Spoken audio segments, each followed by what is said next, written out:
রান্না শুধু পেট ভরানোর কাজ নয়, এটা এক ধরনের শিল্প আর ভালোবাসার প্রকাশও বটে। রান্না করতে গিয়ে ধৈর্য, সৃজনশীলতা আর যত্নের সমন্বয় হয়।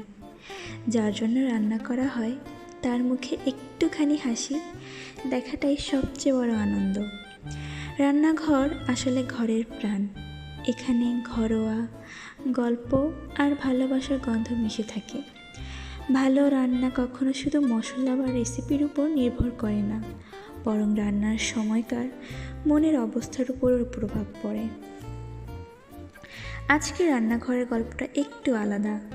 ভালোবাসা আর যত্ন মিশিয়ে বানিয়েছি ঝাল ঝাল মুরগির মাংস, সাথে ভাত আর ডাল। চুলার আগুনে যখন হাঁড়ি ফুটছিল, মশলার গ্রানে যেন ঘর ভরে উঠছিল সুখের আবেশে। রান্না কখনো শুধু স্বাদ বা গন্ধে সীমাবদ্ধ থাকে না।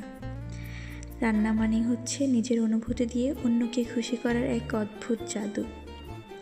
হাতে মশলা মাখা, হাঁড়ির ঢাকনা খোলা, এসবের ভেতরে লুকিয়ে থাকে ঘরের আসল উষ্ণতা।